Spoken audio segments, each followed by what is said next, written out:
Egunon denoi, eskerrik asko etortzeagatik. Good morning, everybody, and thank you for being here for today's first plenary session. It is with great pleasure that I can introduce today former teacher, always mentor, Professor Asier Altuna García Salazar.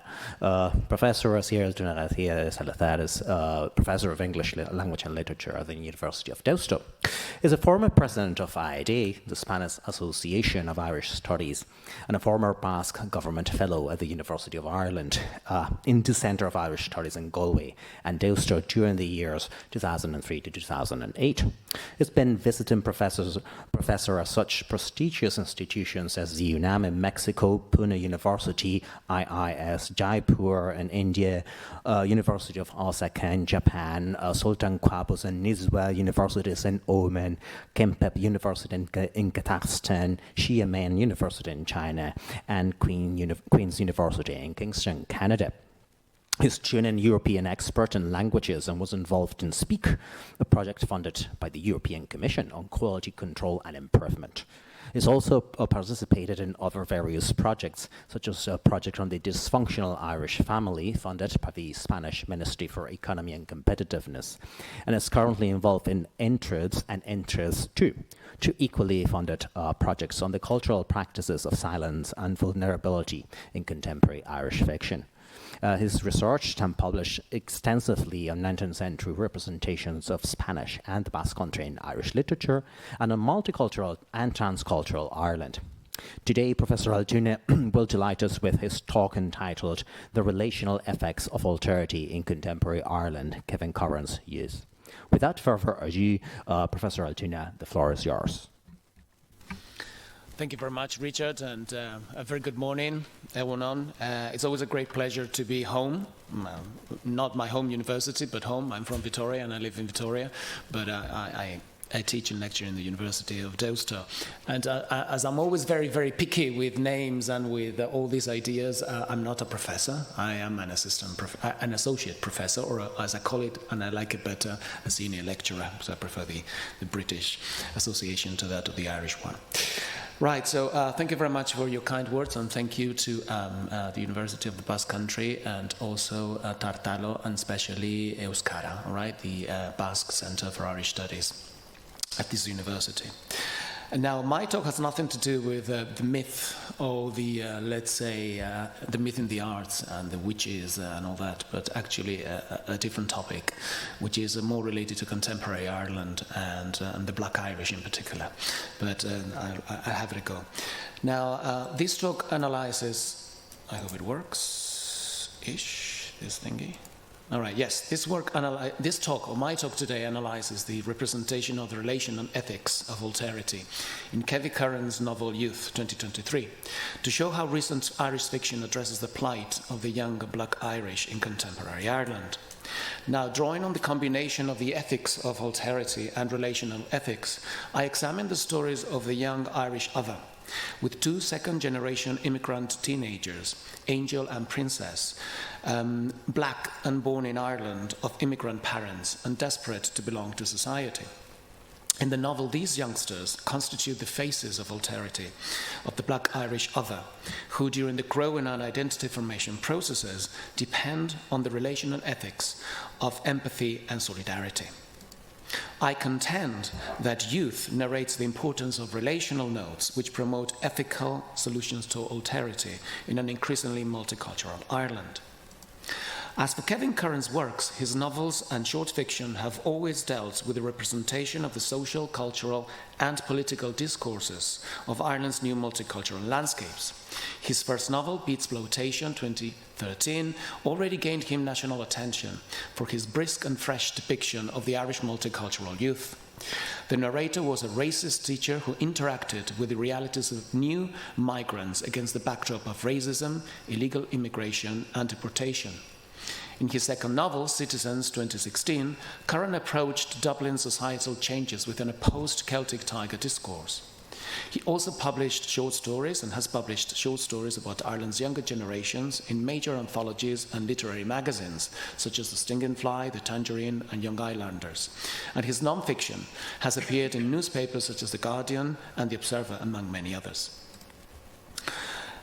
First topic, and my, let's say, theoretical approach to this, the relational ethics of alterity in contemporary Ireland, a brief theoretical approach, and I'll deal now with the ethics of alterity that I contend are valid for my analysis here.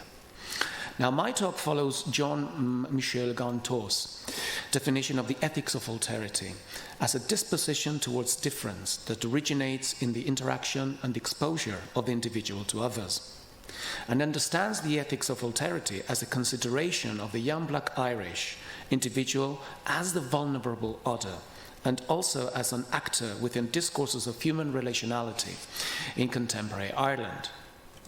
Now, the Irish social discourse youth represents shows the combination of ethics and alterity, examined through the prism of the second-generation Black Irish, who live in the rundown, economically battered, multicultural Balbriggan in the outskirts of Dublin in post-Celtic Tiger Ireland. Now, this landscape acts as a suitable setting which represents the need of ethical social restructure after a time of expectations that did not materialize for everybody equally, let alone for the second-generation Black Irish, who face whiteness and Irishness as exclusionary. Now, the ethics of alterity also addresses the relational vulnerability of the other. Judith Butler has reflected on relational vulnerability and analyzed how this has developed and been represented historically. To vulnerability, Butler attaches the concept of precariousness, which she defends stems from interactions between the individual and the community, which for her constitutes the other. Butler contends that precariousness can be recognized as a shared condition of human life in that it, and I quote, it implies living socially, that is the fact that one's life is always in some sense in the hands of the other. It implies exposure both to those who know, to those we know and to those we do not know, a dependency on people we know or barely know or know not at all. Reciprocally, it implies being impinged upon by the exposure and dependency of others. Now, in youth, the reality is the four main protagonists, Angel and Princess, second-generation Black Irish immigrants, and Dean and Tanya, white and born to native Irish parents, intersect and differ considerably. Angel and Princess relate to familiar cultural and linguistic backgrounds characterized by their parents' experiences of migration to Ireland. Now, these youngsters were born, are educated, and live in Ireland. However, this society shows no connection to those migrant and racial backgrounds they belong to. In the cases of Dean and Tanya, the discourses of race and migration are not part of their background, and to follow Butler, their dependency and exposure to others in their community do not condition their lives in a similar way. Alterity in the novel stands in the contrast between the host, Dean and Tanya, and guest, Angel and Princess, in contemporary Ireland. And even if the four youngsters are Irish, youth is specially focused on the impact of race and the exclusionary aspects of the combination of whiteness and Irishness. Now, the latter combination seems to be the hegemonic assumption still, as Diane Negro contends, when the coordinates of Irishness and identity are at stake, even if Irishness as a concept has been transnationalized under the aegis of the Celtic Tiger. When Ireland received net migration from many parts of the world. Now, in youth, this tug-of-war situation between host and guest is in contemporary multicultural Balbriggan produces forms of precariousness and discrimination against the young Black Irish. Angel and Princess battle their way through the Irish educational system and the labour market to escape their uninviting surroundings, which offer them prospects of low-paid jobs. Whereas Princess seeks work experience in a pharmacy that can grant her access to university, Angel's hope of opening a future barber business is totally influenced by the people he hangs around with. They set his goals. They'd only let him reach certain levels, no matter how much he studied. Now, youth represents the lives of four young people who are in their growing and identity formation processes and depend on relational situations that take place in their family, with their friends, at school, at work, and in the communities at large. But in the cases of Angel and Princess, race, a disqualifying factor for them, and precariousness, to follow Butler, intersect in their lives as those people around them in the community, black or white, condition the future as Black Irish, and make them vulnerable in their own country. Curran represents a post-Celtic Tiger Ireland in which the Black Irish trouble the idea of Irishness, being considered exclusively white, as this assumption makes it harder for them to be fully integrated and accepted as Irish. Curran sets the realities of Angel and Princess in an Ireland which, as Nadira contends, and I quote, calls for the need to understand the lived realities of those individuals who are Irish but are not white, end of quote. Now, the notion of relational ethics that characterizes the interaction among the main four young characters in the novel, which also guides this brief analysis of youth, points to a notion of ethics that situates ethical actions explicitly in relationships, which demands attentiveness and responsiveness to our community, to our commitments to one another. This understanding of relational ethics recognizes the disadvantage, similar to the precariousness Butler referred to above, of people marginalized and/or stigmatized, and how society behaves in the treatment of the realities of these individuals. In youth, being both second-generation immigrant Black Irish and young, condition the realities of Angel and Princess. But in their cases, race augments the stigmatization they suffer. They have to overcome this stigma in their everyday interactions within their own community, unable to understand why it is more difficult for them. When the interaction is seen within a particular setting, multicultural but Brigham in the case of youth, the individual and the community they belong to produce values which characterize relationality. In the case of relational ethics, these values should tend to feature responsiveness, care, and empathy, as opposed to racism and exclusion. With his novel, Curran represents a narrative that primes certain behavior in society, a behavior that is more ethical towards one another. The relational ethics expressed by relational bonds and ethical empathy in Curran's representation of these young Irish other evinces, I believe, a concern with the social condition and its impact on the construction of the individual, the Black Irish in youth, and their identity within a more multicultural community in contemporary Ireland. I will go now into a kind of deeper analysis of the novel in a brief way, and see how the relational ethics and alterity as coming from this theoretical framework just can be applied to this novel.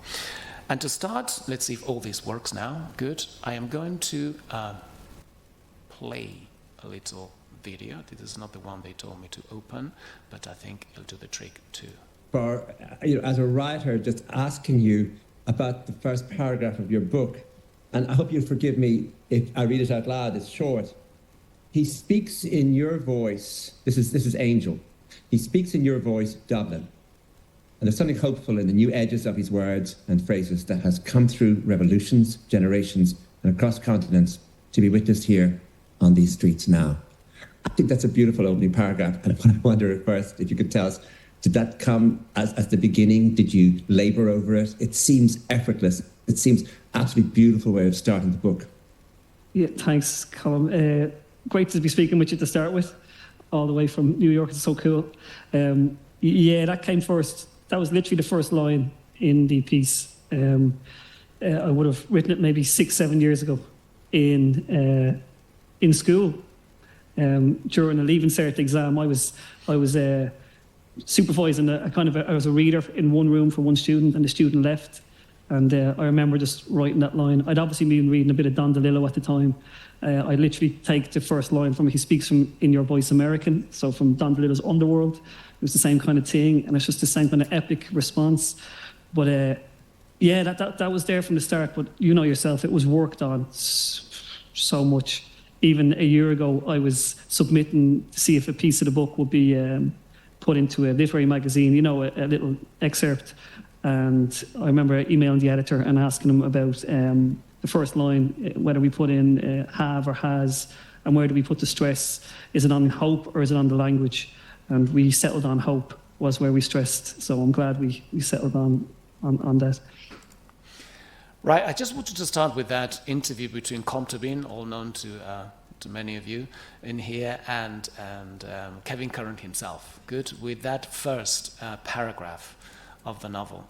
And the paragraph goes like this, Angel 18, he speaks in your voice, Dublin, and there's something hopeful in the new edges of his words and phrases that has come through revolutions, generations, and across continents to be witnessed here on these streets now.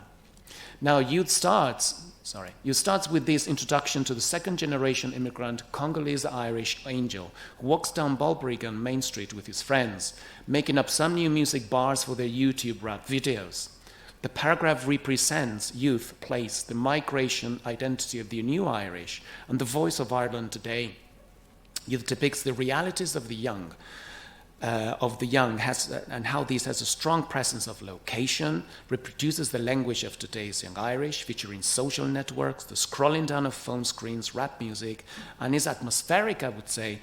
This is an atmospheric and immersive novel, faithful to the real-life experiences represented by its characters. Now, structurally speaking, the novel is divided into 4 sections: Down Main Street, an introduction to the main characters and the setting; All at Once, and All Right Are, centered on how the relational ethics of alterity develops and impacts the young characters in the novel; and Bless, the revealing and hopeful end. As advanced before, Youth narrates the lives of the 2 second-generation immigrant Black Irish teenagers, Angel, 18, Princess, 17, and 2 white Irish, Dean and Tanya, who are finding it hard to relate in their teen lives to others in Balbriggan, a coastal town in the northern part of County Dublin. Well known for its multiculturality due to the arrivals of Polish, Latvian, Lithuanian communities, as well as African nationals from Nigeria, Somalia, Eritrea, Congo, and Kenya over the last 3 decades. Now represented in the novel as today's clear examples of the global Ireland resulting from the Celtic Tiger, the 400-meter slope, when I'm quoting from the novel, of Main Street Balbriggan, is the meal deal capital of County Dublin. The street is a testimony to the diversity of food and boasts thriving restaurants, a metaphor for the social mix of multiculturality that have opened since the Tiger: Italian, Turkish, Indian, Chinese, Polish, together with the more traditional SuperValue, Supermax, Papa John, and Spar. Now, Curran's choice of his own hometown as a setting allows him to represent this multicultural social landscape more closely, as he teaches English in the secondary school he went to and has access to the realities of the second-generation Irish teenagers at a days at delivering equality of opportunity in school. He has stated that 50% of his students are second-generation immigrant Irish, and 40% of these are Black Irish. For Curran, Balbriggan is Ireland's future now. It stands for diversity and multiculturalism, which, despite socio-economic issues, offers no major cultural and societal differences. But this has not always been the case. In Youth, Curran's positive take on the effects of diversity and the process of integration of these other in today's Balbriggan above contrasts with the harsh realities that just before COVID and the COVID lockdown, that Princess, her sister, and her mother experienced when they arrived in Ireland. And I'm quoting here: Main Street was real quiet, eerie. One side of the street had shutters up where an old shopping centre was, paint flaked from the brickwork, and big weeds swayed on the roof. I was like, wait, this place needs new life, like now. The other side was dilapidated and depressing for about 50 meters. Every shop front had wooden boards in the windows, and every building and wooden board was painted a uniform pale pastel turquoise, as if they were trying to camouflage the fact that the street was a failure. In the novel, the contrast between a place that represented failure in the past, economically speaking, with a vibrant multicultural rebirth triggered by migrants to Balbriggan, constitutes a positive marker Curran wants to highlight in today's Ireland. Although the significance of this positive transformation in the setting of the novel facilitates the narration of the realities of the young Black Irish, Angel and Princess, they still face difference and need ethical empathy in the relationship within an apparently vibrant community of Balbriggan, economically speaking. When the family socio-economic issues of the Black Irish are addressed in Youth, Curran represents Angels and Princesses' families as monoparental, with their mothers as breadwinners. This family discourse of economic precariousness conditions Angels' and Princesses' life expectations. As with economy and class, alterity features in current youth within the discourse of identity formation, especially expressed in the Irish biases towards the young Irish and the young other. The novel represents the ethical concerns of this issue when the intrinsic alterity of second-generation immigrants is addressed in today's multicultural Ireland. In the case of second-generation immigrant Black Irish in Ireland, Angel and Princess in youth, the idea of the exogenous other coming from outside Ireland becomes the indigenous other coming from outside, after more than decades of net immigration to the Republic. As a result of this, however, this discourse of identity turns problematic as it reformulates the notion of Irishness.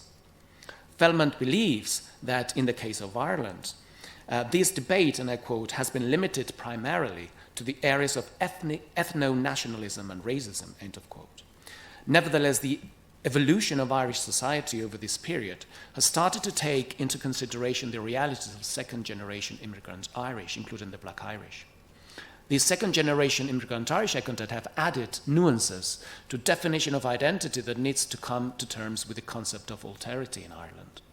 But Feldman warns against the possible ghettoization of these other groups of the other within Irish society, which, and I quote, contributes to the reification of ethnic others and aliens as perpetual outsiders of the legitimate, although now multi-ethnic populace, end of quote.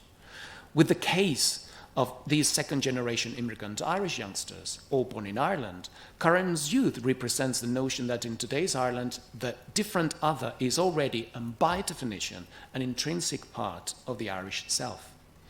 Alterity is experienced by these Black Irish youngsters within their generational group and also within Irish society. The representation of these realities in the novel advocates, I believe, the idea that alterity partakes of the ever-changing process of the formation of Irish identity. Youth adds to the discourse of alterity the need for relational ethics concerns with regard to these young Black Irish. These characters suffer a vulnerability that features not only the uncertainty of identity construction and belonging. Their vulnerability is rooted in their teen lives too, which one could argue is commonly shared by all Irish teenagers. However, in the case of second-generation immigrant young Black Irish, this is best expressed in their exposure to racism, lack of equal opportunities, violence, or the absence of local community solidarity because they represent the Irish other. Now, the expectations, for example, of Congolese Irish Angel are influenced by, and I quote him there, good, his gang, especially his charismatic, successful friend, they want to excel in music. Angel feels the need of belonging within the Ghanaian Irish and Nigerian Irish and Congolese Irish gang, but Angel is more interested in barbering and gets inspiration from other people, from an Angolan, in this case, immigrant Elfina, who lets him see her while she works from her home as a barber and as a hairdresser. In the case of Nigerian Irish Princess, she wants to excel in her studies and escape her limiting family and neighborhood. She studies for her Living Cert in order to get access to university through the Higher Education Access Route scheme. Such a scheme is for people like me, from backgrounds like me. And she is, of course, a native Irish citizen now. Wanted to become a pharmacist after being inspired by entering Black Nigerian Standards Pharmacy when she arrived in Main Street, the first day she arrived in Balbriggan. Princess needs an internship to secure a place at university, but is rejected due to external factors, primarily race and lack of contacts. She represents, as Callaghan contends, those young Black Irish other fighting for relational autonomy within a hostile social environment and faces, as a result, the alterity produced by an unwelcome Ireland that is grappling with its racial insecurity. As a second-generation immigrant Black Irish, Princess suffers what is known as situational vulnerability. Katrina Mackenzie defines this situational vulnerability of the individual as that which, and I quote, focuses attention on aspects of interpersonal, social, political, economic, or environmental situation that may compound her inherent vulnerability and compromise her capabilities to participate in schemes of cooperative production and potentially her status as an equal citizen. In the novel, Princess represents the lack of the relational autonomy that stems from the absence of links and contacts within the closer community. This is so because as a second-generation immigrant, she still has no social network of reference, standard group of family, neighbors, and friends, compared to many native white Irish. This situation is also a marker of her vulnerability. As a contrast to the realities of Angel and Princess, of course, affected by the impact of race, we find those of the Irish Dean and Tanya. Now, Dean deals with his father's long figure. Tanya meets fame and shame as one of her sex tapes finds its way to everybody in Balbriggan through social media. So her situation in the novel begins with her social network posts. But as McKerney claims, the true vulnerability of her character is exposed in the gulf between her always on, always upbeat online life and the realities of her existence. Although the four main protagonists do not share common friends nor backgrounds, the events in the novel and the relational character of their experiences make them interact and meet eventually. And this is where the novel gets a bit more interested. Now, Princess and Angel start a relationship and do so, and so do Dean and Tanya. Now, with Dean and Tanya, the reader approaches the expectations, and I list them there, right, of adolescence, rebelliousness, conflicts, disorientation. However, the experiences are alleviated by a lack of precarious and discriminatory discourses compared to those of Angel and Princess, that we have to add to the whole picture this idea of precariousness, discrimination, and race. Now, school in Balbriggan might seem the perfect place for integration, and Kevin Kern is a connoisseur of all this. Princess is surrounded by other white Irish girls, and her best friend, Polish-Irish Ivona, white but Polish, there's a difference. Good, and like Princess, Ivona is not in here and boasts adolescent success, grades, teachers' approval, boyfriend's ambition. Instead, Princess prepares her CVs for interviews, studies for her test, and competes in the here scheme, not seeing Ivona as competition. However, Princess's mother and sister warn her against people like Ivona. Play with them, but when it comes to fighting, stuff like that, an argument or something, stay with your own people, because they're gonna stay with their own people. End of quote. Princess believes that they're racist. When they tell her, she will see it played out. Princess believes that her sister and her mother are too close-minded, too bitter. The world has been unkind to them. Even as a black Irish, Princess does not see race as an obstacle for her and believes in the promise of her success at school that will pave her way to the labour market in Ireland. She's going to be the educated one. The world will have its arms open for her. Within the setting of school, racism and class also appear, and are topics experienced by these youngsters differently within their relational nodes. When Princess discusses with some white Irish girls, Ivona included, why some medical centres in Balbriggan are not chosen by white Irish, even if they are closer to their homes, this is because all sorts go there. But we all bleed red. What's the difference?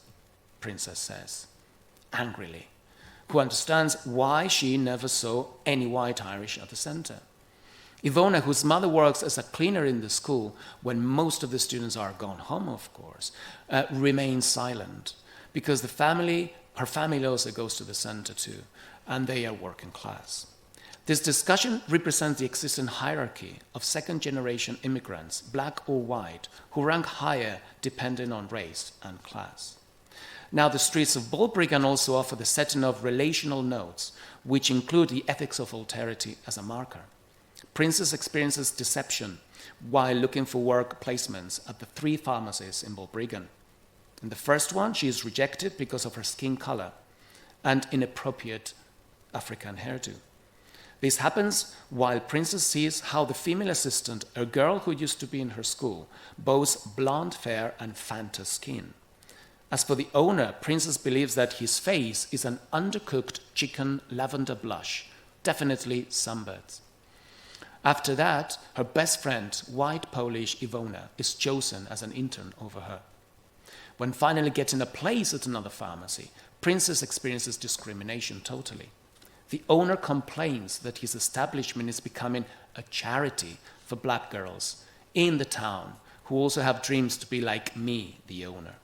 Customers start to buy in other shops because more people like her often work in these establishments. they ask her whether she speaks English. And when the pharmacy assistant, Rayo, also black, is thought to be her mother, Princess experiences the inability of Irish society to see intrinsic difference in contemporary Ireland. Rayo, who gave a good word for Princess and understands how the ethics of alterity really work among the non-white Irish, reminds Princess of the realities immigrants face, being still discriminated against in their new home/host country, Ireland. I see, and I quote here, "You look at me like I'm a fool when all of them white ladies talk to me. I'm a foreigner, like I'm not educated. I have a degree in international business management, but that doesn't matter to you. Well, remember, it was me who gave you the chance. Me, I was the one who took your CV out of the bin. I was the one who convinced him to let you come." You also represents alterity in instances of verbal and physical violence and racist attitudes by the white Irish in the streets and shops of Balbriggan, mostly run by immigrants now, the new local shop owners.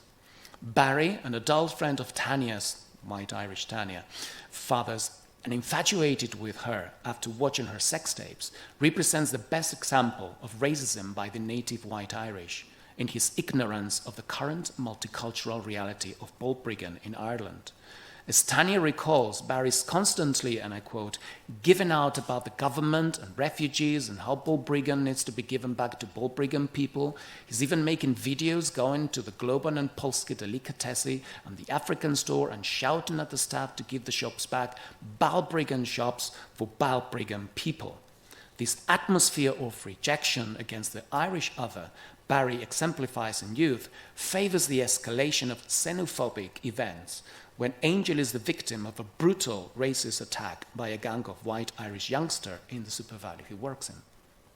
The reactions to the attack show the polarization of racism when the two gangs of youngsters, one included Palumi, that is Angel's friend and his second-generation immigrant black Irish, and the other led by Patrick and his group of white Irish, where Dean is present, meet later to fight after social media prompt the violent clash.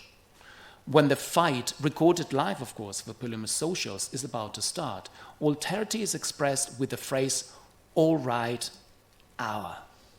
All racial tension and masculine posturing are brought to a head by this phrase, which shows the struggle over who gets to claim Balbriggan as part of their heritage.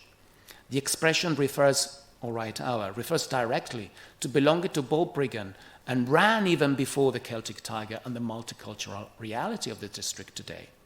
When Paluma pronounces these words, Paddy retorts angrily, and I quote here, "You lads can't say it, all right, our. It's a Balbriggan thing. Hardly chap allow. I can say it, my lads here can say it, all lads from Brig can say it, but you can't say it, you get me? You're jarring, bro. I'm from Briggs. My boys here from the Briggs.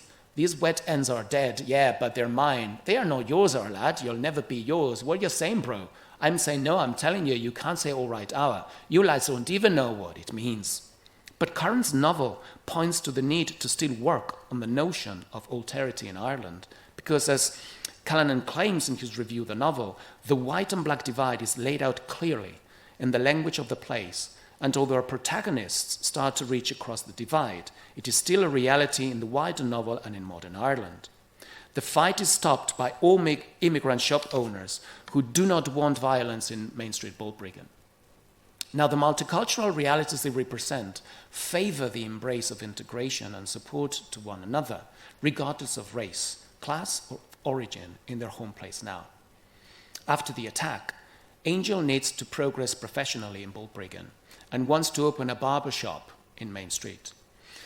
He's still trying to run this place after the social media exposure of his haircuts to Paluma becomes really, really popular.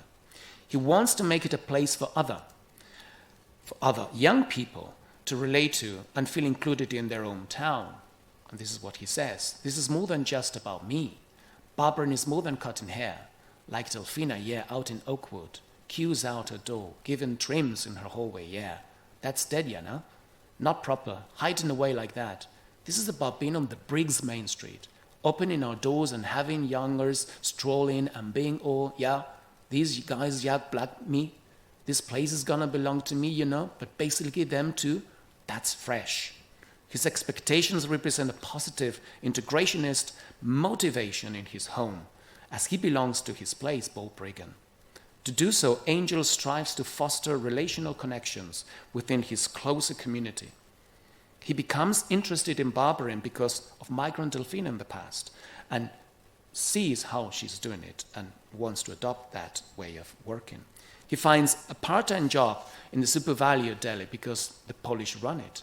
And he hangs out with Pelumian friends because they are second-generation Black Irish and belong to the same class and background.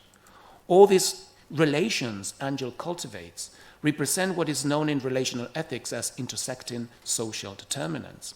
Now, these determinants, to follow Catriona Mackenzie, provide, and I quote, the context for other choices which are both enabled and constrained by the opportunities made available within the social environment, end of quote. In the case of Angel, the relations of his closer community in Balbriggan favor his professional development. As for Princess, she experiences the larger picture of multicultural Ireland as she rises above alterity. As a teenager, she tries to transform herself and destiny against the larger picture of change in the new Ireland.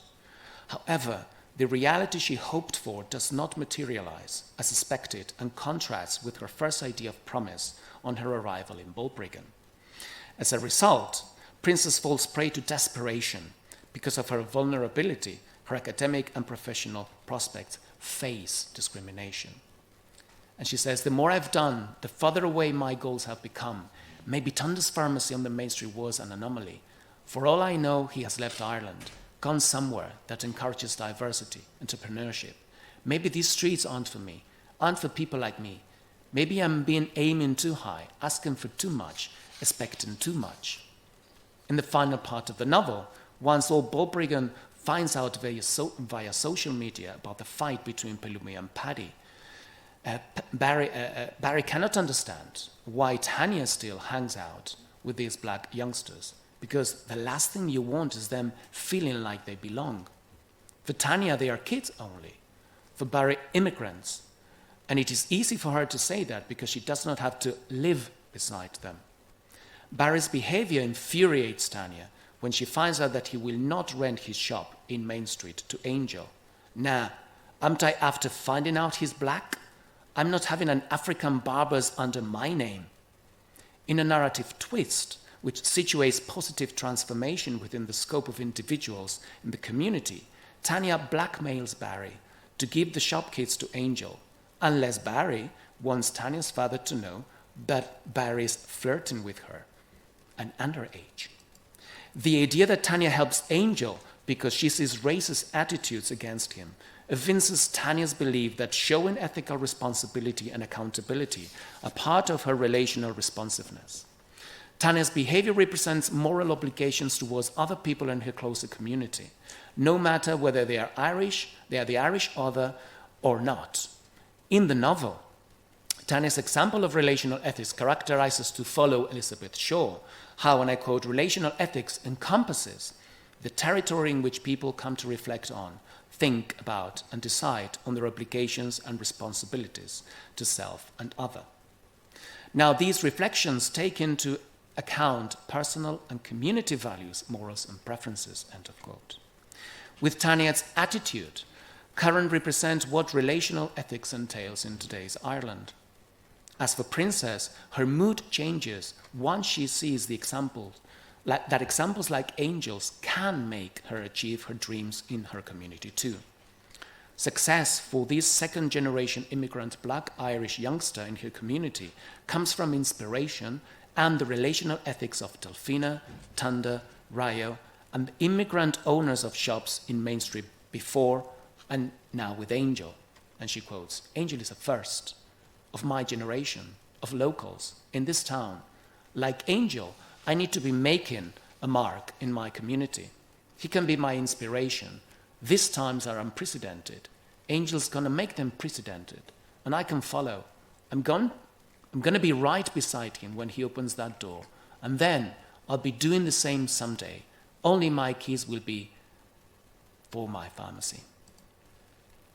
To conclude, in Kevin Curran's youth, the experiences of four youngsters are represented through the prism of relational ethics and alterity.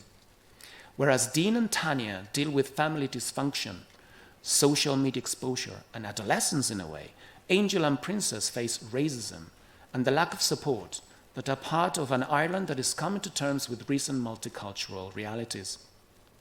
The responsiveness to the ethos of the other within the teenage discourses of human relationality evinces difference in social inequality and racial background, even if these teenagers are African-Irish and intrinsically Irish too.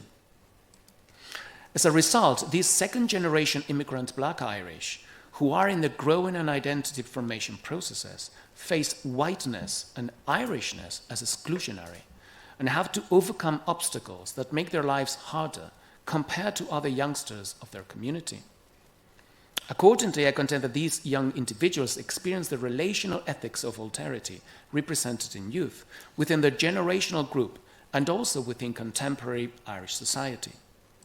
But youth situates positive transformation in the hands of all the young characters in the novel, white or black, and in the relationships established among one another, giving thus importance to the promotion of ethical solutions to alterity, to the Irish other, in an increasingly multicultural Ireland.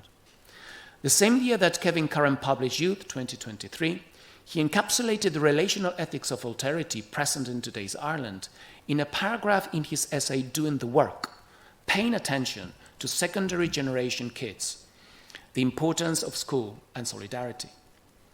At school, witnessing the kids from all backgrounds, first and second generation Irish of all races and religions, living as friends and in solidarity with each other, despite the varied socioeconomic circumstances, reaffirmed what I already knew.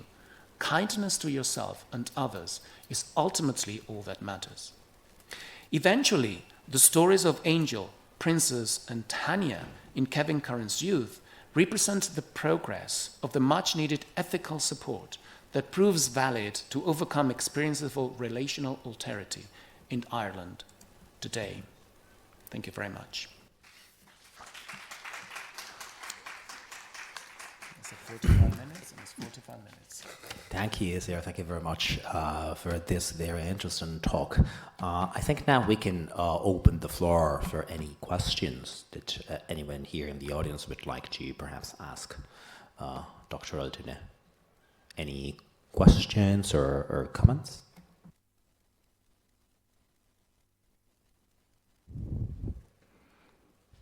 Well, if no one wants to ask a question yet, I do. It's more not really a question. It's more of a thought. Well, there's a question there. I was, of course, I know one Azira's background. I know he is also an expert in 19th century Ireland.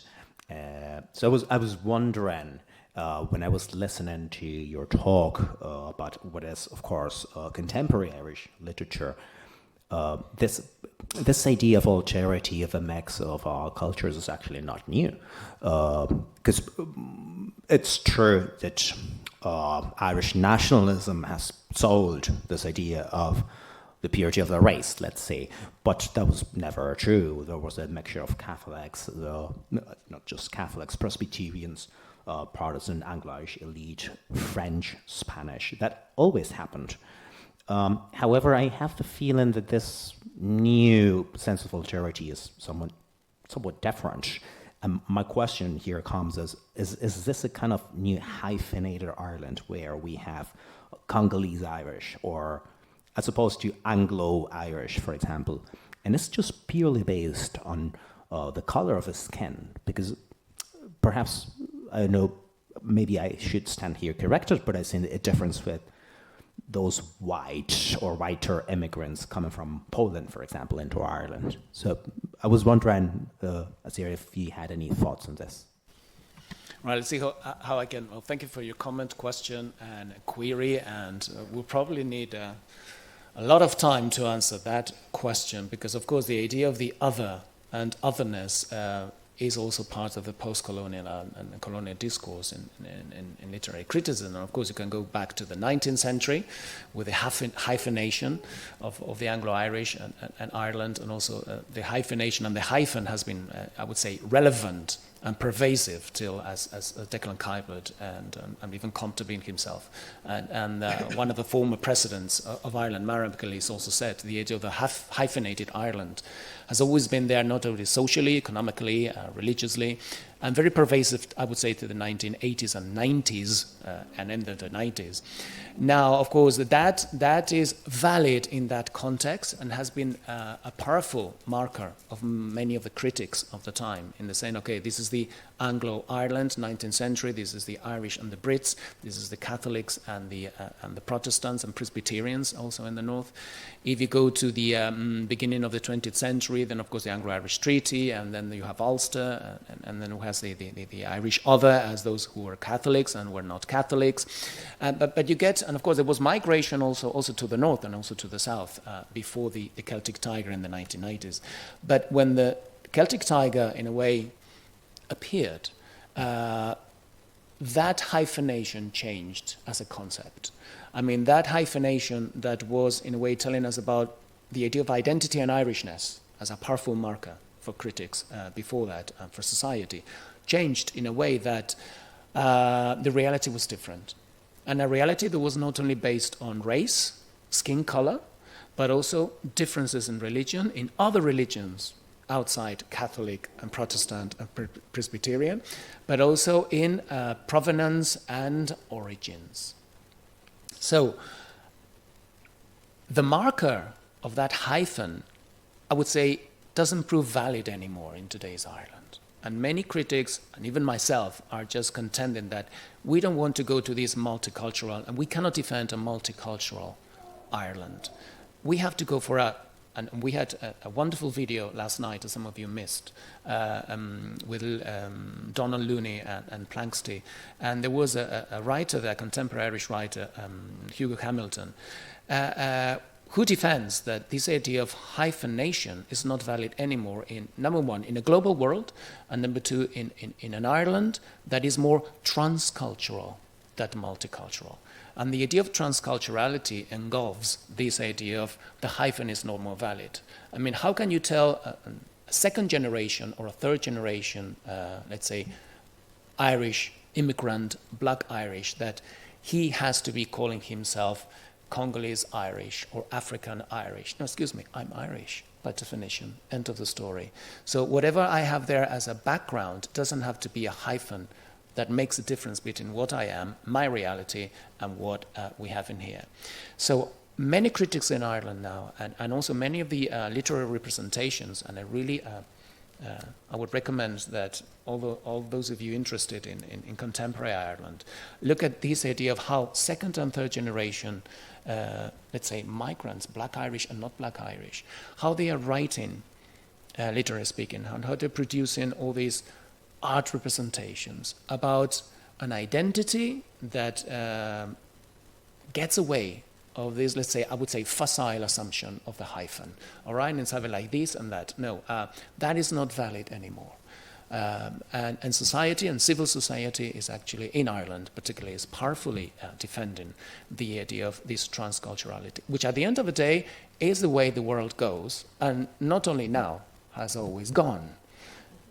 Has always gone, all right? Because to talk about Irishness, good, about identity, even today, is an issue if you really think that these are little boxes that you put together. I mean, it's a big box, and it has to be considered, this is my opinion, all right, as a big box.